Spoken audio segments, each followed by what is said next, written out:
악과 고통 속에서 하나님과 교통하라라는 제목으로 말씀 전하겠습니다. 인생이란 공평하지 않다. 이 사실에 익숙해져라. 빌 게이츠가 마운틴 휘트니 고등학교를 방문했을 때 했던 연설의 한 부분입니다. 빌 게이츠는 이 냉혹한 현실을 학생들에게 말해준 것이죠. 영화 속의 악당들은 그 악행이 낱낱이 드러나서 벌을 받게 되지만 현실에서는 악인들이 아무렇지도 않은 듯이 천연덕스럽게 잘만 살아갑니다. 악한 사람들이 더 성공하는 경우도 너무 많습니다. 또한 이해되지 않는 학대, 또 죽임을 당한 어린 아이들의 소식들을 접할 때 우리는 세상의 부조리함을 떠올리게 됩니다. 우리 하나님은 공평하신 분이신데 사람은 공평하지가 않습니다. 사람이 하나님을 떠난 이후로 우리가 사는 세상은 허무와 부조리와 모순으로 가득 차게 되었습니다. 사람들의 죄성은 아름다운 하나님의 땅을 부조리하게 만들었습니다. 그래서 이러한 부조리들을 없애려고 또 다른 부조리를 범하고 부조리를 또 다른 부조리로 메꾸어 갔습니다. 그럴수록 세상은 더욱더 악과 고통이 만연해지는 것이죠. 성도들조차도 하나님을 이해할 수 없다라고 말하기도 합니다. 오늘날 우리가 아는 하나님은 너무나 작습니다. 그분은 작지 않지만 우리가 그분을 작게 여겨서 현실에 어떤 압력이 생기며 맥을 못 추고 이리저리 나부낍니다. 오늘 우리가 사는 현실은 개인적인 문제들과 또 국가적인 문제로 여러 가지 고통이 가득해서 그렇게 신음소리가 절로 나오고 있습니다. 성경은 인생의 고통에 대해서 무시하지 않습니다. 성경은 인생의 갖가지 고통들을 아주 적나라하게 보여주고 있습니다.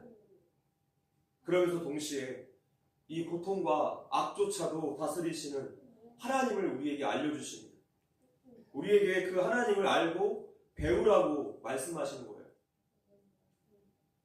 니콜라스 월터 스토프라는 기독교 철학 교수가 나는 사랑하는 사람을 잃었습니다 라는 책을 썼습니다. 그 책을 보며 신앙심 좋고 총명해서 많은 사람들에게 칭찬을 받았던 자신의 25살 아들을 잃게 된 이야기가 기록되어 있습니다. 아들이 유럽에서 산행을 하던 중에 발을 헛디뎌서 실족사한 것이죠. 아버지 월터 스토프는 이 일로 인한 자신의 심정을 이렇게 이야기합니다. 우리 모두는 고통을 경험한다. 왜냐하면 우리 모두에게는 소중하게 여기는 것들이 있고 사랑의 대상이 있기 때문이다. 소중히 여김과 사랑은 고통을 수반한다. 많이 사랑하지 않는 사람은 많이 고통받지도 않는다. 왜냐하면 우리의 고통은 사랑 안에서 나오기 때문이다. 또한 랍비였던 헤롤드 쿠시너는 자기의 아들 아론이 졸업증에 걸려서 마치 80세가 된 노인처럼 그렇게 늙어가는 모습을 보면서 하나님께 울부짖었습니다. 아들은 어린 나이에 죽어야 했고 결국에 하나님의 선하심을 부정하는 그런 책을 씁니다. 납득하기 어려운 악행과 끔찍한 사건 때문에 자신이나 또는 가족들이 고통을 당하게 된다면 하나님께 더욱더 강렬하고 회의적인 반응을 보일 것입니다. 성도인 우리들도 세상의 악과 인생의 고통을 경험할 때 그 크기에 압도되고 또 절망 가운데 빠지곤 합니다. 이 문제는 때때로 우리의 삶을 송두리째 흔들고 우리의 신앙에도 많은 의문과 혼란과 불신을 일으키기도 하죠. 그러나 이러한 악과 고통의 문제에 대한 가장 비극적인 선택과 반응은 이 랍비 헤롤드 쿠시너처럼 하나님께서 멀어지고 더 이상 하나님께 붙어 있지 않는 그러한 반응입니다. 하나님은 세상에서 악과 고통 가운데 신음하고 있는 자녀들을 알고 계시고 또 고난 가운데 있는 자녀들에게 자기 자신을 더 깊이 알려주기 원하십니다. 야곱은 오랜 세월 방황한 끝에 오래전 하나님 앞에 서원했던 베델로 다시 돌아옵니다. 그리고 지금까지 신실하게 인도해 주신 하나님을 위해서 그곳에 단을 쌓았어요. 근데 야곱은 얼마 지나지 않아서 다시 한번 가슴 찢어지는 듯한 비극을 경험하죠. 바로 사랑하는 아내 라헬이 난산 끝에 그 아들을 낳고 죽은 것입니다. 그가 죽게 되어 그의 혼이 떠나려 할 때에 아들의 이름을 베문이라고 불렀으나 그의 아버지는 그를 베냐민이라고 불렀더라. 창세기 30장에서 라헬이 오랫동안 자녀를 출산하지 못하는 자신의 처지를 비관합니다. 그러면서 야곱에게 이렇게 말했어요. 내게 자식을 낳게 하라. 그렇지 않으면 내가 죽겠노라. 그 정도로 라헬이 아이를 필사적으로 원했던 것입니다. 그런데 라헬과 야곱이 그렇게 간절히 바랬던 출산의 순간조차도 기뻐할 수 없었습니다. 새 생명이 태어나던 그때에 산모 라헬이 죽어갔기 때문이에요. 이때 라헬은 아기의 이름을 베노니라고 불렀는데 베노니는 슬픔의 아들이라는 뜻입니다. 이 이름은 우리가 세상에서 겪게 되는 죄의 실상들을 잘 표현해주고 있습니다. 죄악은 우리에게 슬픔과 고통 그리고 죽음을 가져다 주었습니다. 이 슬픔이란 히브리 원어의 그 어근은 고통, 허물을 표현할 때도 사용됩니다. 고통과 허무. 사람의 인생에 이 고통과 허무감이 찾아온 원인은 바로 죄 때문에 그렇습니다. 즉 라헬은 죽음 앞에서 고통과 슬픔이 가득한 이 세상을 지금 이 아이의 이름으로써 표현한 것이에요. 라헬을 탄식하게 만든 고통과 슬픔은 오늘 우리에게도 가까이 있을 것입니다. 이것이 너무나 싫어서 스스로 목숨을 끊는 그런 극단적인 선택을 하기도 합니다. 모든 사람이 다 죄악과 고통이 있는 현실을 살고 있다는 것이죠. 그래서 이 악과 고통의 문제를 해결하고자 세상은 수많은 사상들과 이론을 펼쳐왔습니다. 다른 방법으로 이 문제를 극복해 보려고 발버둥을 쳤습니다. 그러나 그런 것 가지고는 해결할 수가 없습니다. 모든 것의 원인이신 하나님과 그분을 떠남으로써 생겨난 이 죄의 문제를 무시하고 외면했기 때문입니다. 하나님을 떠나서는 이 고통의 문제를 해결할 수 없어요. 다른 것들은 임시 방편이고 현실 도피일 뿐입니다. 그래서 우리는 이 문제에 대한 성경의 대답을 확실히 찾아보고 배워야 합니다. 하박국 말씀 한번 읽어볼게요. 시작. 여호와여, 내가 부르짖어도 주께서 듣지 아니하시니 어느 때까지입니까? 내가 강포로 말미암아 외쳐도 주께서 구원하지 아니하시나이까? 어찌하여 내게 죄악을 보게 하시고 폐역을 눈으로 보게 하시나이까? 겁탈과 강포가 내 앞에 있고. 이 하박국 선지자의 시대적 배경은 애굽이 아수르와 동맹해서 남유다를 공격했고 이때 성군이었던 요시야 왕이 전사하고 맙니다. 그 길로 유다의 국력이 급속히 쇠퇴하였고 뒤를 이은 여호야김 왕은 폭군이었어요. 무죄한 사람들을 죽이고 탄압했고 또 부정과 착취가 만행하고 악이 득세한 그런 시대의 상황이었습니다. 이렇게 하박국 선지자의 경우에는 국가적인 재난으로 고통을 받은 경우에 대내외적으로 폭력과 악의 시대를 살고 있었던 것입니다. 하박국 선지자의 상황과 그의 마음이 저에게는 오늘 우리나라의 상황과 많은 부분에서 겹쳐 보였습니다. 우리나라는 알다시피 한미 방위 상호조약 덕분에 너무나 오랜 세월 동안 우리가 평화와 자유를 누릴 수 있었어요. 그런데 지난주 대통령이 파면 선고를 당한 그 이후로 주한미군 철수 절차가 이제 시작되었다고 합니다. 딱 2개월 남았습니다. 6월 대통령 선거 때가 그들의 최종 결정이라고 합니다. 국방과 안보에 지금 빨간불이 들어오는 거예요. 또한 미국이 지금 이란과의 전쟁 준비 때문에 이미 지난주에 주한 미국 내 병력과 전략 무기들을 대거 중동으로 보냈습니다. 그만큼 우리나라는 국방에 공백이 더 커져서 전쟁의 위험도 덩달아 커지게 됩니다. 중국과 북한이 호시탐탐 우리나라 노리고 있는데 우리는 아무런 걱정도 없이 일상을 살아가고 있습니다. 또한 최근 대만에서 중국 간첩 4명이 붙잡혔는데 그중 3명이 대만의 대통령, 그러니까 대만은 총통이라고 하는데 그 총통의 경호원들이었어요. 경호원 3명이 간첩이었습니다. 가장 가까이에서 간첩 행위를 하고 있었던 거예요. 충격적이지 않습니까? 그런데 대만은 간첩법이 있어서 그들을 처벌할 수가 있습니다. 반면에 우리나라는 어떻습니까? 우리나라는 간첩들이 들끓고 있고 실제로 그들을 붙잡기도 했는데 간첩법 개정을 한 정당이 끝까지 막고 있어서 그들을 처벌할 수가 없어 그냥 풀어줘야 했습니다. 또한 우리 사회의 마약 문제 너무나 심각한 거 잘 아실 거예요. 마약 청정국이라는 이름이 사라진 지 오래되었습니다. 지난주 목요일 뉴스에 멕시코와 중국에서 출발해서 강릉 옥계항에 정박 중인 외국 선박에서 코카인이 대량 적발되었다는 기사를 보았습니다. 코카인이 자그마치 2톤.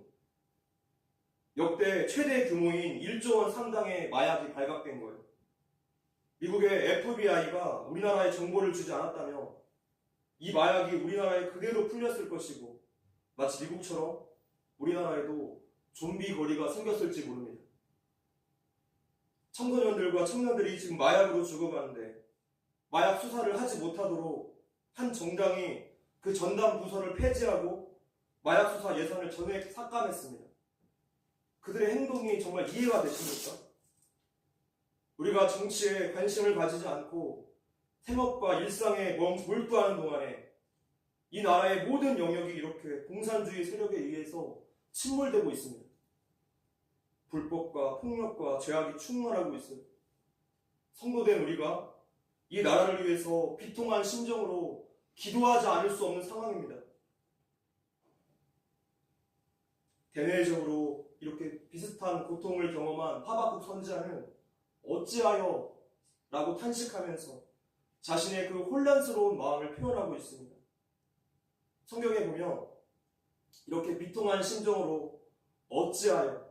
어느 때까지입니까? 라고 외치는 기도가 많이 등장하고 있습니다. 하박국은 선지자임에도 불구하고 그 또한 연약한 인간이기 때문에 이렇게 탄식합니다. 우리는 욥에게서도 이러한 모습을 볼 수 있어요. 욥은 하나님께 수많은 질문을 쏟아냅니다. 나를 단련하시려고 이렇게 만드십니까? 내가 범죄한들 주께 무슨 해가 되겠습니까? 어찌하여 나를 관역으로 삼으셔서 내게 무거운 짐을 지게 하십니까? 어찌하여 내 허물을 사하지 아니하시고 내 죄악을 제거해버리지 아니하십니까?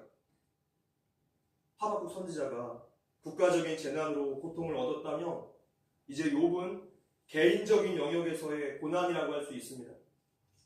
재산은 다 날아가고 자식들은 죽고 아내는 떠나고 자신의 몸은 병들고 친구들은 자신들을 욕하고 마치 인간이 얻을 수 있는 개인적 고난의 종합 선물 세트를 욥은 경험해야 했습니다. 근데 가장 고통스러웠던 것은 다른 게 아니라 자신의 이렇게 고난을 당하는 그 이유도 모른 채 하나님께서 아무리 기도해도 침묵으로 일관하시는 그 현실이 욥에게는 가장 고통스러웠어요. 자, 이렇게 하박국 선지자나 욥처럼 하나님이 인정하신 의인조차도 세상과 악의 고통을 보고 경험했을 때 생각이 혼란스러워지고 그 속에 감정들이 막 요동쳤습니다. 오늘 우리 같은 평범한 사람들은 더욱더 그럴 거예요. 과연 하나님은 이러한 때에 무엇을 하고 계시는가?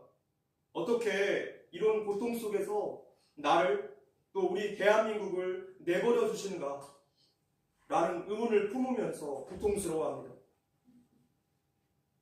근데 사도행전 14장 22절을 보면 우리가 하나님 나라에 들어가려면 많은 환난을 경험해야 한다고 말씀했어요. 예수님도 사람들이 나를 박해하였은즉 너희도 박해할 것이다 라고 말씀했습니다. 즉 우리의 인생에서 악과 고통의 문제는 피할 수 없는 것이라는 거예요. 그래서 이런 문제들을 대충 묻어두고 넘어가는 신앙은 결코 좋은 신앙이 아닙니다. 좋은 신앙이란 무엇입니까? 누구도 피할 수 없고 무관할 수 없는 이 악과 고통의 현실에 대한 성경적인 해답을 찾아보려고 발버둥치는 신앙이 좋은 신앙이에요. 성경은 이런 악과 고통의 현실에서도 오직 주어가 되시는 하나님을 그 시작부터 끝까지 우리에게 계속 알려주고 계세요. 세상보다 나은 기독교라는 책을 보면 이렇게 말하고 있습니다. 슬픔과 고통이 찾아오며 우리가 가지고 있던 성경적 확신들이 언제나 진리로 느껴지지 않는다. 두려움의 감정은 한순간에 모든 성경적인 관점들을 날려버릴 수 있다. 그러나 현실에 대한 신학적인 확신만이 시험의 순간에 든든한 닻이 되어 다가오는 유혹을 물리칠 수 있다. 진리는 우리 생각의 진로를 수정할 수 있고 감정의 폭풍을 잠재운다. 진리에 확실히 없는 사람은 더욱더 흔들리게 될 것입니다. 하나님은 어려운 현실들을 만날 때마다 또다시 두려움에 빠지는 우리들을 너무나 잘 아시기 때문에 이렇게 반복해서 말씀하셨어요. 두려워하지 말라. 두려워하지 말라. 우리가 어떠한 상황 가운데서도 가져야 할 확신이 있다면 택한 백성을 절대로 놓지 않으시는 하나님에 대한 확신입니다. 이 확신은 하나님의 약속에 근거한 확신이에요. 야곱은 형의 장자권을 탈취해서 외삼촌의 집으로 도망을 갔습니다. 도망을 치다가 야곱이 들판에서 돌을 베개 삼아 잠을 자는데 하나님이 나타나셔서 이렇게 말씀하세요.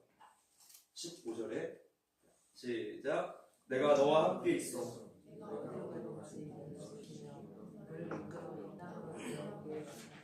내가 네게 허락한 것을 다 이루기까지 너를 떠나지 아니하리라 하신대라.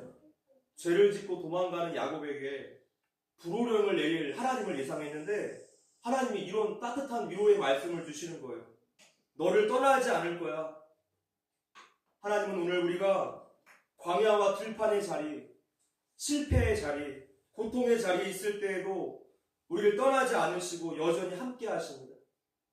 우리 삶의 영광과 환희의 자리뿐만이 아니라 모든 실패의 자리, 눈물의 자리에서도 함께 하십니다. 문제는요, 이러한 사실들을 우리가 자꾸만 잊어버린다는 것에 있어요. 로마서 11장 33절 말씀에 합독하겠습니다. 시작. 깊도다 하나님의 지혜와 지식의 풍성함이요 그의 판단은 헤아리지 못할 것이며 그의 길은 찾지 못할 것이로다. 하나님께는 우리가 지금 이 현 시점에서는 이해되지 않는 큰 계획을 가지고 계십니다. 우리가 삶에서 만나는 모든 고통들도 또 당장에 응답되지 않는 기도들도 모두 다 하나님의 계획 안에 들어있습니다. 베드로는 물 위를 걷기 전에 어디에 있었습니까? 폭풍 가운데 있었어요. 나사로는 무덤에서 살아서 걸어 나오기 전에 무덤 속에 있었어요. 중풍병자는 일어나기 전에 들것에 누워 있었습니다. 모두 다 하나님의 때가 되기 전에는 고통 가운데 있었다는 뜻이에요. 하나님은 생명을 버려 살린 사랑하는 자녀들에게 모든 것이 합력하여 선을 이루게 하시는 분이심을 우리가 굳게 믿어야 합니다. 존 파이퍼 목사님도 하나님은 어떻게 악을 이기셨는가 라는 책에서 이렇게 말씀했습니다. 부실한 세계관은 부실한 그리스도인을 만든다. 그런 그리스도인에게 하나님은 삶에서 존재감이 없다. 그분의 전능하심은 기껏해야 그분의 은혜에 이은 부차적인 속성일 뿐이다. 그래서 우리가 하나님을 아는 지식으로 더욱더 무장해야 합니다. 하나님을 더욱 배워야 하고 이 기독교적 세계관으로 현실을 바라봐야 합니다. 하나님을 배우고 하나님을 기다리는 그 시간 속에서 하나님의 때가 푹 익어갈 거예요. 성도된 우리가 가장 잘 해야 하는 것은 무엇입니까? 하나님의 때를 기다리는 일일 것입니다. 하나님을 기다리는 일에 익숙해져야 돼요. 그때가 가장 최선이기 때문에. 할렐루야. 우리가 악과 부조리와 고통의 시간을 지날 때 가장 먼저 해야 할 일은 내가 지금 겪고 있는 이 고통에 대한 많은 의문들을 하나님 앞에 가지고 나가서 물어보는 거예요. 성경을 보면 우리 신앙의 선배들도 다 그렇게 했습니다. 마음의 의문들, 이 동요들을 하나님 앞에 가지고 나가서 묻고 또 물어보았어요. 이 태도가 우리가 악과 고통의 문제를 만났을 때 가장 중요한 태도라고 할 수 있습니다. 고통과 의문이 나를 삼키고 나를 막 흔들려고 할 때 욥과 하박국처럼 일단 하나님께로 가지고 나가서 물어보는 자세. 욥의 아내는 고통 속에서 하나님께 기도하는 그 욥을 보고 이렇게 말합니다. 그의 아내가 그에게 이르되 당신이 그래도 자기의 온전함을 굳게 지키느냐? 하나님을 욕하고 죽으라. 극심한 고통 가운데 하나님을 찾는 것은 마치 욥의 아내의 말처럼 어리석고 쓸데없는 일처럼 보일 수 있어요. 그러나 우리는 욥과 하박국의 모습을 통해서 성경이 우리에게 말씀하는 바를 깨달아야 합니다. 이 두 사람의 공통점은 자신들의 고통을 하나님께 나아가서 솔직하게 다 토로했다는 거예요. 하나님 안에서 그 답을 찾고자 했다는 것입니다.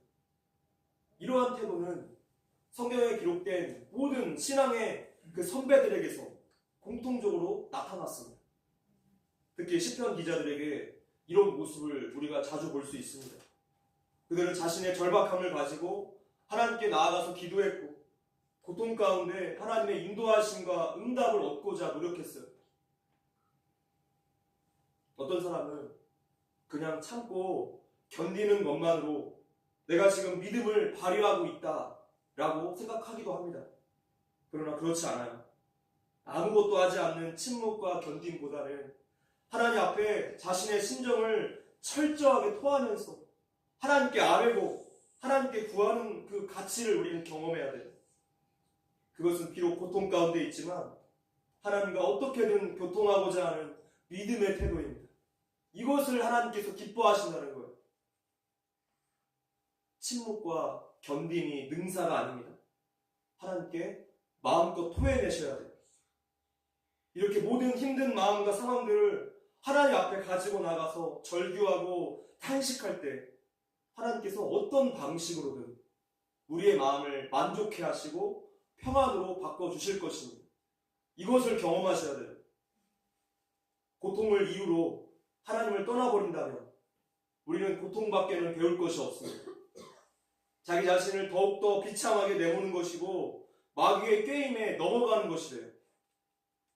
반면에 이해할 수 없지만 악과 고통의 문제를 가지고 하나님께 나아가서 이렇게 처절하게 자신의 마음을 토로한 하박국 선지자를 보십시오. 하나님의 그 오랜 침묵의 시간을 경험해야 했지만 결국에 하나님을 만났습니다. 오랜 기도의 시간 가운데 자신이 알지 못했고 보지 못했던 하나님의 그 계획, 뜻과 일하심을 만날 수 있었어요. 욥도 마찬가지죠. 자신의 존재와 삶을 뒤흔드는 그 어려움을 겪으면서도 오랫동안 응답받지 못하는 그런 기도의 시간들을 보내야 했지만 후에는 하나님의 임재를 경험하며 그렇게 티끌과 재 가운데 회개했습니다. 시편의 기자들도 마찬가지. 고통 속의 절규에 대한 응답으로서 하나님의 임재를 경험한 그 사실들을 낱낱이 기록하고 있습니다. 이것을 통해서 하나님의 이해에 대한 지평이 더욱 넓어지고 하나님께 대한 믿음이 더 견고해졌습니다. 바로 이것이 악과 고통 속에서 우리 성도들이 경험할 수 있는 숨겨진 비밀입니다. 우리는 이 비밀을 경험해야 돼요. 우리의 고난과 고통 속에는 우리가 다 알 수 없는 많은 비밀들이 숨겨져 있습니다. 그래서 그럼에도 불구하고 하나님을 찾고 부르짖는 자들은 결론적으로 고통 속에서 하나님을 만났다는 것입니다. 이것이 바로 하박국, 욥기, 시편 등등 고통의 현실 가운데 살았던 하나님의 백성들이 절절하게 증언하고 있는 놀라운 사실입니다. 누구나 다 하나님을 고통 가운데 만났다는 거예요. 궁, 즉 통이라는 말이 있습니다. 궁하면 통한다. 닥치면 하게 된다 라는 의미입니다. 하늘이 무너질 때, 내가 오늘날 의지하고 있었던 그 모든 것들이 다 무너질 때 하나님과 만나는 길이 열리게 될 것입니다. 평탄한 상황에서 발휘되는 것은 우리의 잔머리예요. 우리의 작은 계획일 거예요. 근데 이 고통은 모든 꾀와 잔머리를 다 내려놓게 만듭니다. 그래서 이제 진짜 진리를 만나게 되게 되는 것입니다. 여러분들 지금까지 신앙생활 하시면서 만났던 그 고통들을 한번 떠올려 보십시오. 너무나 다양한 고비들이 있었을 거예요. 앞으로도 적지 않은 고통들이 또한 여러분에게 있을 것입니다. 그런데 그럴 때마다 하나님은 없어. 하나님은 나를 사랑하지 않을 거야. 이렇게 또다시 반복해서 원망하시겠습니까? 우리는 성경이 우리에게 이 고통에 대해서 말씀하시는 그 단순한 진리를 꽉 붙들어야 합니다. 본문 말씀이죠. 합독하겠습니다. 시작. 이를 행하시는 여호와, 그것을 만들며 성취하시는 여호와, 그의 이름을 여호와라 하는 이가 이와 같이 이르시도다. 너는 내게 부르짖으라. 내가 내게 응답하겠고 네가 알지 못하는 크고 은밀한 일을 내게 보이리라. 이것이 바로 고통의 목적이에요. 하나님께 가까이 나아가서 그분의 뜻을 알게 하시려는 것입니다. 우리는 하나님으로부터, 하나님과의 교제 속에서 끝까지 답을 얻고자 해야 합니다. 하나님은 방금 읽었던 이 말씀처럼 우리가 고통 속에서 하나님을 부르짖을 때 하나님 자신을 아주 생생하게 나타내 보이십니다. 그럴 때 이 하박국 선자의 마지막 그 고백처럼 포도나무에 포도 열매가 없어도, 외양간에 송아지가 없어도, 다른 모든 것이 하나도 없어도 하나님 때문에 만족하고 하나님 때문에 즐거워하는 그 신앙 고백이 우리에게 나오게 될 것입니다. 하나님의 바램과 목표가 바로 여기에 있어요. 이러한 신앙의 고백을 할 수 있게끔 우리를 그 자리까지 이끌어내시는 거예요. 하나님을 부르짖으며 기다린다는 것은 산호라며 언젠가는 좋은 날도 오겠지 뭐 이러면서 무작정 막연하게 헛된 기대를 품으면서 버텨내는 그런 희망 고문 같은 것이 절대로 아닙니다. 야고보서 말씀에 합독할게요. 시작. 보라, 인내하는 자를 우리가 복되다 하나니 너희가 욥의 인내를 들었고 주께서 주신 결말을 보았거니와 주는 가장 자비하시고 긍휼히 여기시는 이시니라. 아멘. 주는 가장 자비하시고 긍휼히 여기시는 이십니다. 성도의 기다림은요, 바로 이 말씀을 붙드는 믿음의 기다림이라는 거예요. 약속이 있기 때문에 우리는 확신을 가지고 기다릴 수 있다는 거예요. 하나님은 당신의 말씀으로 악과 고통이 가득한 이 세상에서 우리가 숨을 쉴 수 있고 또 소망과 위로를 얻을 수 있는 길을 우리에게 오늘 알려주셨어요. 우리의 영혼이 만족할 수 있고 쉼을 얻을 수 있는 길을 말씀을 통해서 알려주십니다. 하나님이 그만큼 우리와 깊이 교제하기 원하시는 거예요. 하나님과 우리와의 관계는 형식적이거나 기계적인 그런 관계가 아닙니다. 가장 친밀한 부부간의 관계라는 거예요. 하나님은 우리의 고통과 절망 한가운데 서 계십니다. 고통 한가운데서 일을 행하시는 분이세요. 성경은 이 사실을 우리에게 분명하게 오늘도 말씀하고 계십니다. 다윗이 시편 23편에서 이렇게 고백했어요. 합독할게요. 시작. 여호와는 나의 목자시니 그가 나를 푸른 풀밭에 누이시며 쉴만한 물가로 인도하시는도다. 내 영혼을 후생시키시고 자기 이름을 위하여 의의 길로 인도하시는도다. 이 고백을 하고 있는 다윗의 현재 상황은 아들 압살롬이 반역을 일으켜서 도망가고 있는 상황입니다. 대적들이 자신을 저주하고 있는 그런 상황이었어요. 아들의 배신과 적들의 저주, 또 피난, 그야말로 악과 고통의 상황이죠. 이러한 가운데 다윗이 지금 같은 말을 반복하면서 고백하고 있습니다. 2절과 3절 끝부분 보니까 인도하시는도다 라고 고백하고 있어요. 인도하시는도다. 우리가 이것을 주목해야 합니다. 하나님은 우리를 인도하시는 분이세요. 그분은 우리를 끝까지 책임지시는 분이십니다. 그러니 염려하지 말고 두려워하지 말라는 뜻이죠. 말씀 맺겠습니다. 하나님은 하나님과의 고통 속에서 답을 얻고자 하는 모든 성도들을 기뻐하십니다. 그렇기 때문에 하나님이 말씀하시는 것을 통해서 우리가 견딜 수 있도록 알려주신 이 길로 우리가 가야죠. 고통을 만났을 때 하나님을 절대로 배제하지 마십시오. 하나님께 마음을 토해내야 합니다. 그 속에 길이 있고 그 속에 해답이 있어요. 우리가 삶에서 겪는 악과 고통은 그것으로 끝이 아닙니다. 하나님의 자녀들이 하나님을 찾을 때 고통 가운데 계시는 하나님을 반드시 만날 수 있게 됩니다.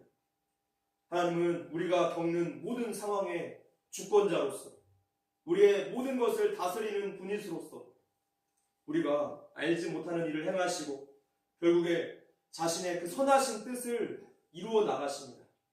오늘 말씀을 힘입어서 믿음을 끝까지 지켜 나가십시오. 아멘.